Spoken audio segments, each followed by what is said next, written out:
그럼 다음 발언자. 네, 저 끝에 계신 분이 먼저 손을 드셔서요.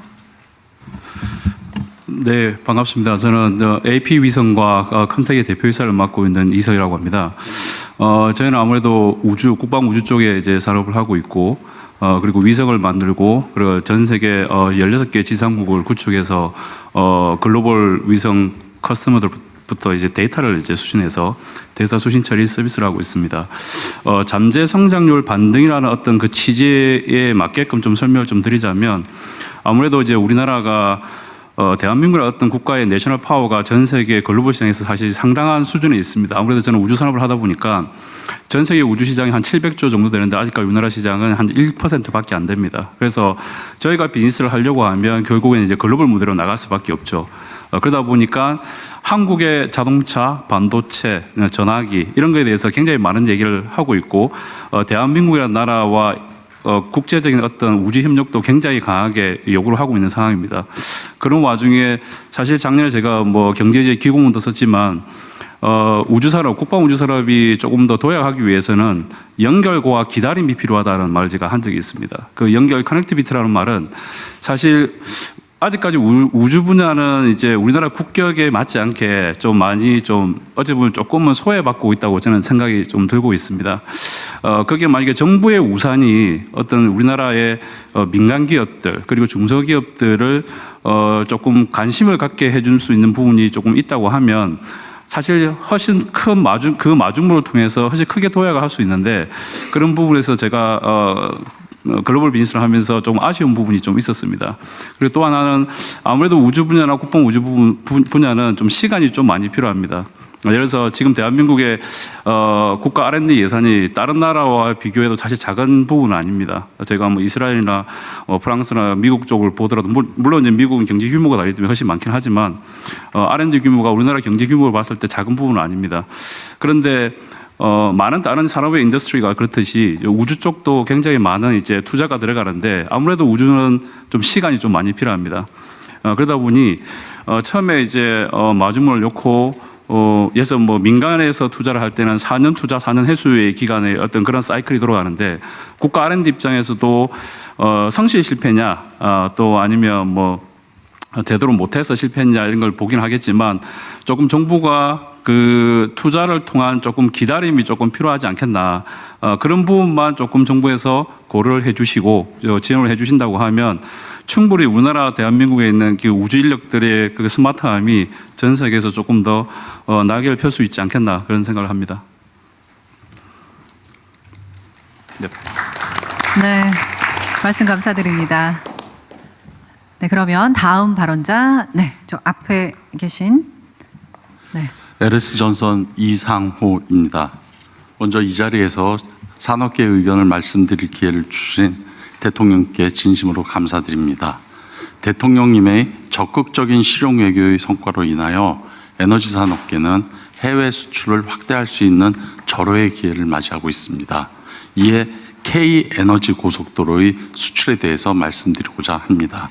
대통령께서는 에너지 고속도로를 경제 산업 핵심 공약으로 제시하시며 세계 경제를 선도하는 경제 강국을 만들겠다고 말씀하셨습니다. K에너지 고속도로의 수출은 현 정부의 핵심 과제를 동남아시아 등 해외로 확대 적용하여 글로벌 랜드마크 사업화를 하는 것을 뜻합니다. 이는 에너지를 매개로 타국과의 공고한 협력을 기반을 구축하는 것으로 경제 산업적 의미뿐만이 아니라 외교적으로도 큰 의미가 있다고 볼 수 있습니다. 한국에너지산업계는 세계 최고의 수준의 역량을 보유한 한국전력공사를 필두로 해적 케이블, 변압기 등 유수의 민간 기업들이 한국전력의 영토를 확장하여 나가고 있습니다.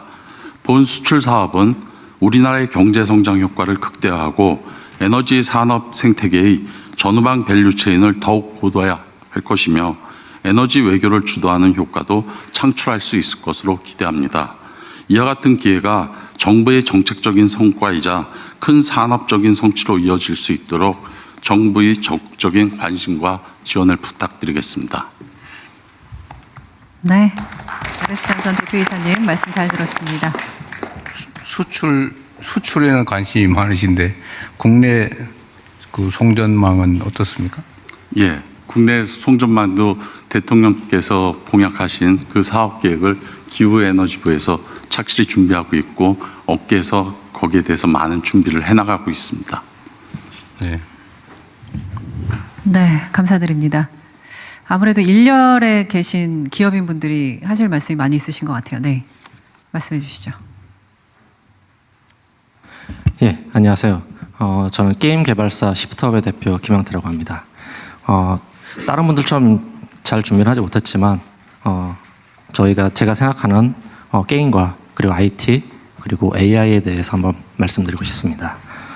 얼마 전께서 그 대통령님께서 게임은 문화라고 말씀해 주신 덕분에 지금 게임은 대한민국 모든 분들의 지원하에서 최고의 전성기를 맞이할 준비를 하고 있습니다. 근데 저희 회사 같은 경우는 게임의 80%가 해외에서 매출이 나오고 있습니다. 그런데 해외로 게임이 나가면은 가장 먼저 만나는 상대 게임은 중국 게임입니다. 지금 중국은 게임 산업의 전성기를 맞이하고 있는데요. 저희 같은 경우는 지금 게임에 150명 정도를 한 게임에 쏟아붓고 있는데 중국은 한 게임에 1000명에서 2000명 정도의 인력을 들여서 게임을 만들고 있습니다. 그렇기 때문에 그 컨텐츠의 퀄리티나 양에 대해서 저희가 싸울 수 있는 그런 역량이 매우 부족합니다. 그 와중에 저희가 필요로 하는 것은 바로 AI 역량이라고 생각을 합니다. AI가 활성화가 되면 사람들이 직업을 잃는다라고 생각을 하는데 저희는 그렇게 생각하지 않습니다. 저희는 모든 인력을 동원해도 모자랄 판에 그 사람들이 모두 다 AI에 능통해서 한 사람이 100명의 역할을 할 수 있어야 겨우 중국과 미국 그런 대규모의 이제 사람들을 투입하는 산업과 대적할 수 있다고 생각합니다. 그러기 위해서 저희는 AI를 그냥 단순히 이제 그 반도체나 이런 의미가 아니라 어떻게 활용하는가에 대해서 중점을 둘 필요가 있다고 생각합니다. 지금 자라는 세대들은 AI에 굉장히 자연스럽습니다. GPT 유료 결제율이 다운로드 수에 비해서 굉장히 높아서 미국에 비해서 2위를 차지하고 있습니다.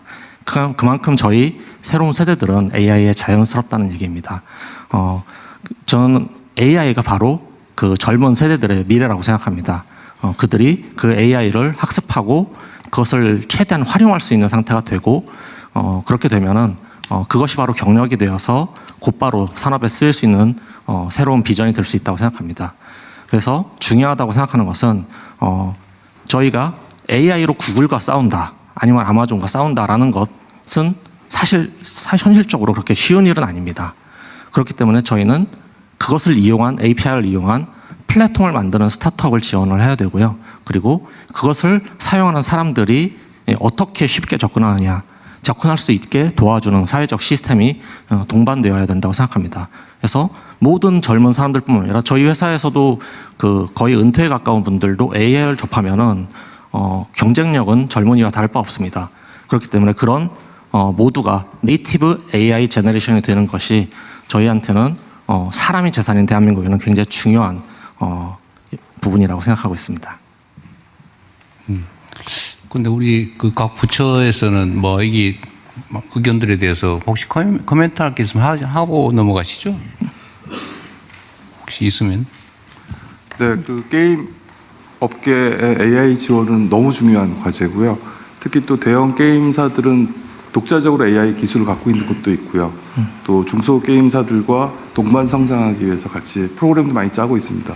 거기에 대해서 올해부터는 예산을 이미 확보해서 신규로 투자할 계획을 가지고 있고 또 말씀처럼 중소 게임사들은 오히려 AI 구독을 할 수 있도록 예산을 또 별도 편성해서 올해부터 지원을 할 예정입니다. 그래서 말씀해 주신 대로 그쪽 방향으로 열심히 추진해 보도록 하겠습니다. 예.